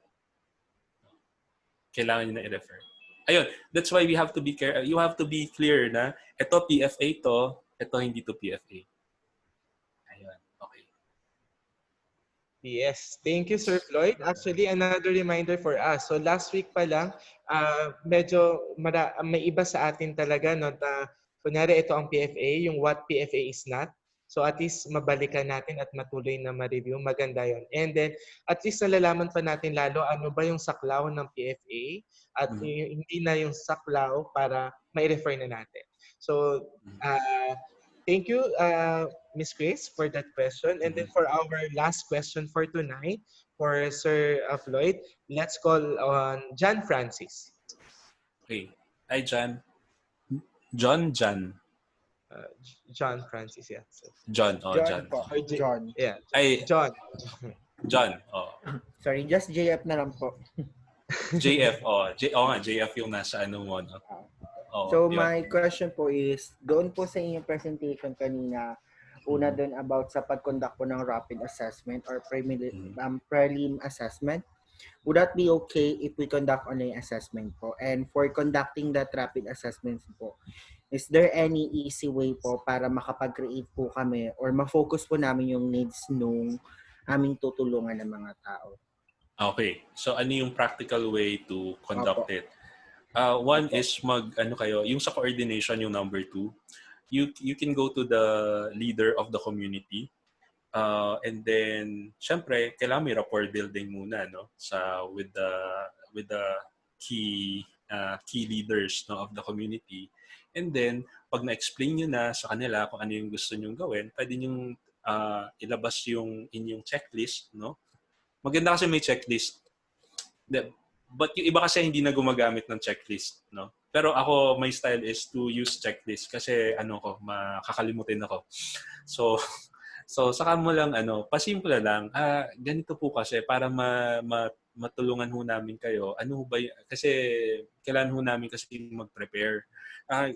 Kaya niyo bang answer kung ano po tong mga ito?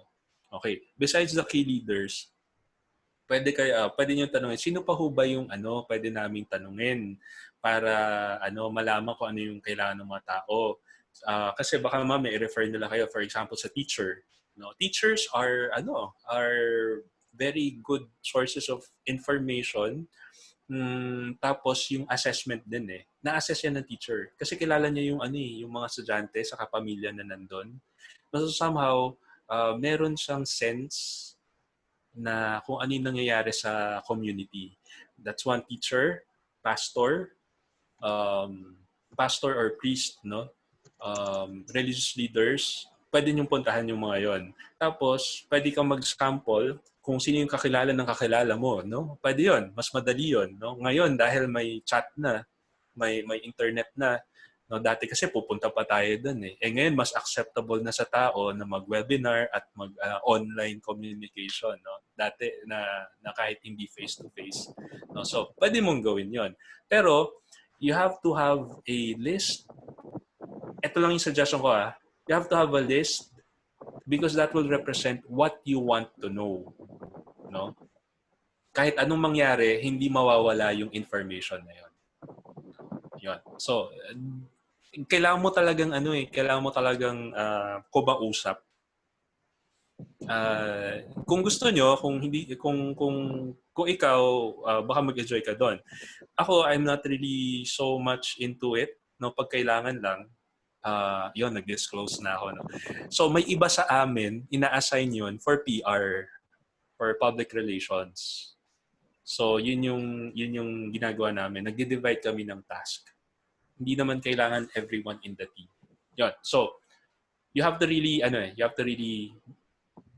contact them.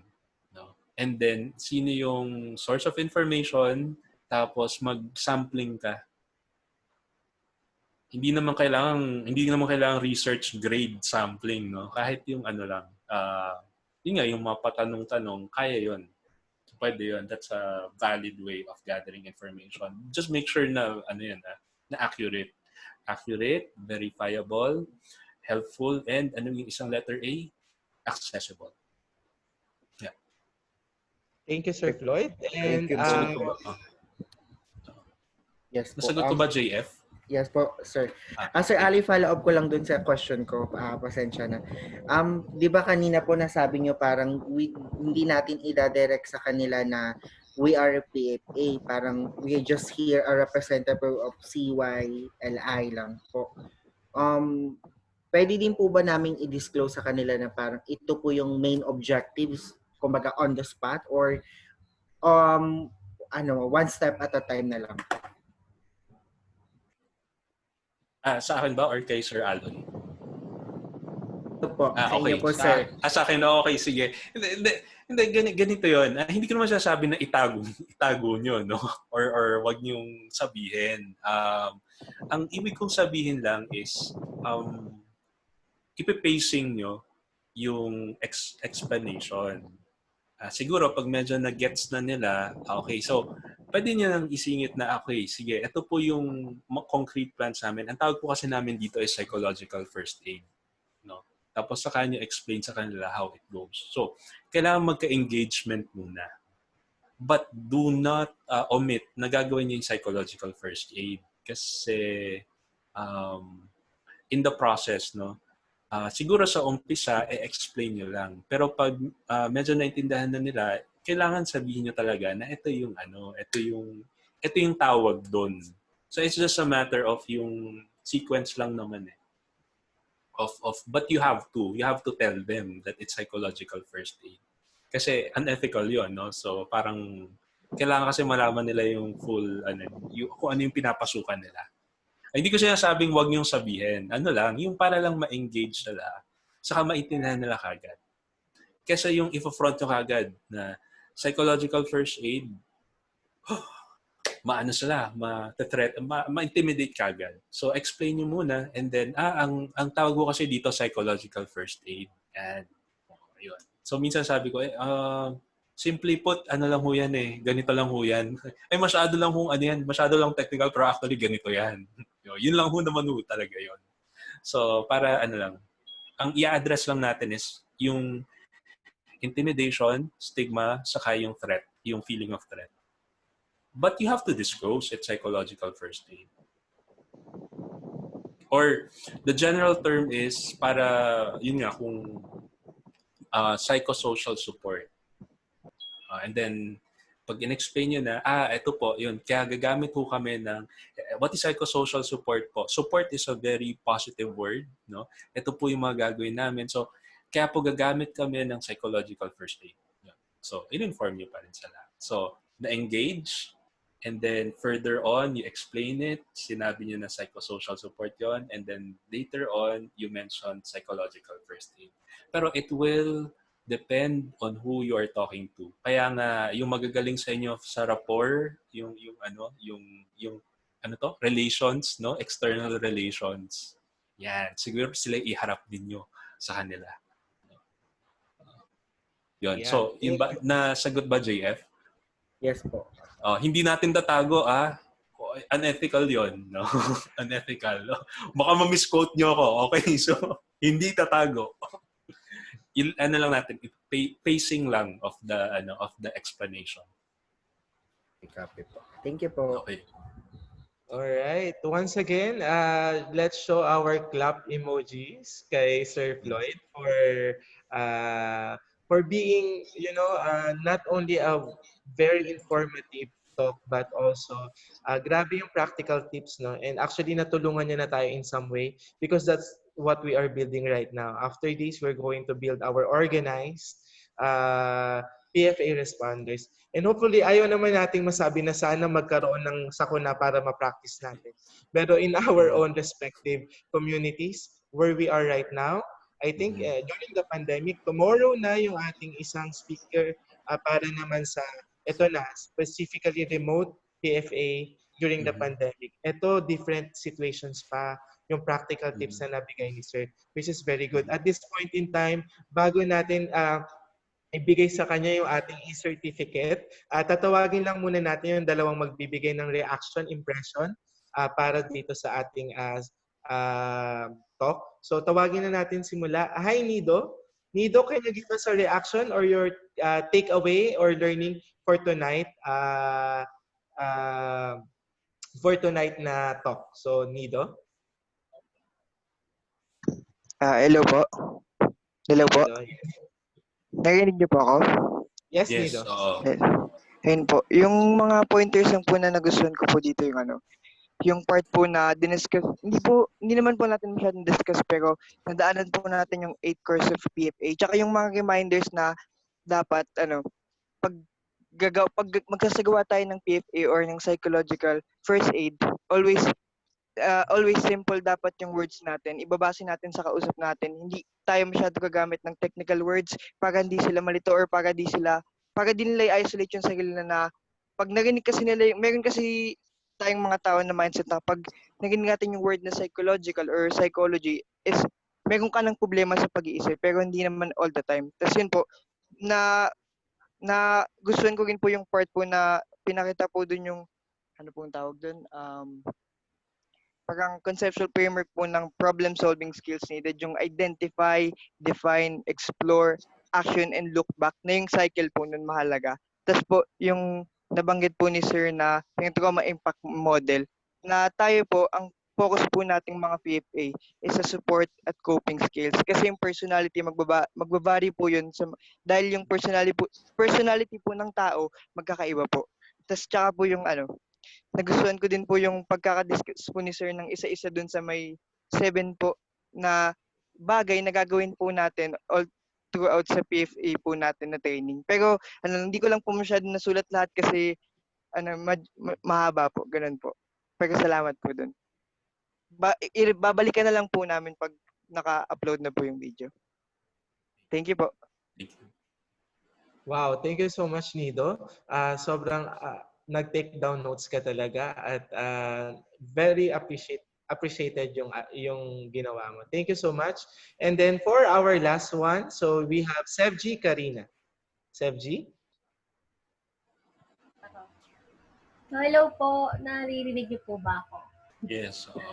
Yes. So, good evening po. So, ako naman po, ang na-appreciate ko po talaga dito as in yung tumatak po sa akin is yung sa compassion fatigue po na na-mention po ni Sir. So, sa atin po kasi talagang mga may heart to help people, di ba, sa mga PFA responders, ayan, na-encounter po talaga natin to, pero hindi po laging na-address. So, marami ding nag-quit dahil doon sa nararamdaman nilang burnout and everything. So, nakakatuwa po na diniscuss po ni Sir kung paano po natin yun mape-prevent para maiwasan din po na yung mga may heart po na tumulong sa mga kapwa natin ay magpatuloy pa po in the long run. Kasi importante naman din po talaga na as much as we are helping other people, pati po yung sarili natin at tutulungan din po natin. And also, thank you din po pala. We appreciate you, Sir, for the answers po sa mga questions kasi sobrang dami din po naming natutunan at talagang nakaka-excite po na magamit po ito in the future po. Ayun lang po. Thank you. Thank you so much, Thank you, Sevji. Sevji. And thank you also, Nido. So at this point, so may I call on our president, the president of Caloocan Young Leaders Initiative, John Paul Uminga, to present and personally thank our resource person for tonight. John? Thank you, Aloy. Hello po, Sir Floyd. So in behalf of Caloocan Young Leaders Initiative and our almost 100 aspiring psychological first aid responders, actually this is our first batch and we hope to be able to do more. Thank you very much for sharing your expertise and your experience as a mental health advocate. We really appreciate it. And especially na very short notice po, no? So we were talking to Youth for Mental Health and I think you were invited just a couple of days ago. So maraming salamat po for preparing for tonight and it's really para sa bayan. And we also know that you also had to review your slides so that maiwasan yung mga like repetition of the talk. And we really appreciate the effort that you put into answering the questions also tonight and your mere presence and yeah, you're sharing your experience and expertise. So siguro just to share, okay, this is our certificate of participation. So very very remote presentation of certificate. So it's presented to Mr. Floyd Batong Bakal. So RSI po ba tawag dyan? RSI and RPH. So registered psychologist and I'm not sure with the other pharmacist po ba yan? RPH? Oo. Okay, registered pharmacist. So for being a kaagapay sa Caloocan, for sharing his expertise as a resource speaker. So I think more than being a resource speaker, you're actually one of our mentors na for our initiative. So again, thank you very much. So this is signed by our project co-leads, Aloy, who has been moderating our webinar since kanina pa, and also Lynn, who you were able to talk to this afternoon, and myself. Again, thank you very much, Sir Floyd, and we hope to see you again. Hope to see you too. Salamat. Yes, sir. And then, another clap emoji para kay Sir Floyd. And at this point, let's proceed with our traditional photo opportunity. Oh, wow, meron na rin tayong remote photo opportunity. So please show us yourself. So please turn on lang muna yung inyong mga cameras para tayo ni Chuck. Ayan. And then, let's see kung sino mananalo sa atin today ng ating Best Green Attire Day. Okay.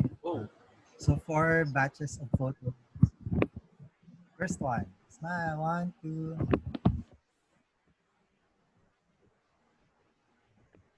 Okay. Second. 1, 2. third. 1, 2. Okay, last one. 1, 2. Okay, we're done for the photo. Alright. Thank you so much, Jab. So, bigay ko na. And once again, thank you so much, Sir Floyd. Sobrang salamat po for being our resource person today. Ayan. And Thank you, Thank you sa lahat din. yes, sir. Salamat po. So, for general reminders, we have our evaluation and assessment right after this. So you will be given an hour to answer the online assessment and evaluation. Andyan na yung link, but I will uh, write or give the link na rin sa ating chat box. And please, honesty is the best policy. So session 4, tomorrow, August 2, Zoom room will open at 5:30 p.m. Please mute your mic during the whole duration kapag hindi kailangan magsalita. And for feedbacks and questions, email us. So video recording will be posted via CYLI social media account. And of course, we will also be emailing it to you para naman sa inyong review at yung other additional readings natin. So last week ang reading natin ay yung Mental Health Act. This week, meron kami ibibigay for further readings din natin. Alright, and our winner for our best green attire who will be receiving a 100 peso load from Caloocanang Leaders Initiative. So dahil naman nadala yung kanyang green shirt ng panda, so palakpakan naman natin si Hariel. Hariel, congratulations. So katulad ng mga nakuling winner Congratulations. natin, ayan, i-kontakin na lang namin kayo kapag kompleto na kayo apat. So hintayin na lang natin yung last winner at mabubuo na yung ating 4 winners tomorrow. So for tomorrow, ang ating attire will be our statement shirt attire. Alright, so any statement shirt will do. Yung nababasa dapat yung statement, and then the best statement shirt will of course win a 100 peso loan. So once again, congratulations Harriet. And don't forget to visit us sa ating mga social media account shown on screen. Alright, so that's the end of webinar T. Congratulations. And at this point, ay ibibigay ko na yung link sa through our chat box. So, yes. Thank you once again, Sir Floyd. Maraming salamat po. Thank you, And Sir Floyd. thank you. Thank you, everyone. Ito na siya. So, the link is now being sent for everyone. Once again, good night. And then, andito lang naman kami. Open lang yung room kung meron kayong tanong for CYLI. So, once again, thank you so much, Sir Floyd. Si Lina po ang magko-contact po sa inyo. To personally, again, thank you. And then for other details po na between CYLI and you. Thank you, sir. Thank you, Sir And Floyd. Thanks a lot. Thanks, Lian. Ako. sige po, sir. Sige. Alright, so for everyone, if you have questions about follow-up questions or if you want to share something, this is our post-seminar, post-webinar space. So anything you want to share. And andito ba si Miss Sir Aloy. Yes, before JF, so Miss Silaw, may utang pa ako sa iyo na yung sa DSM-5. I will send it tonight. Andito ka ba? So please PM me lang. Thank you. Ayan. So, yes, JF, you want to share something or to say something? Yes. Okay. Actually, sir, if you can see, last time pa nung topics natin or discussion,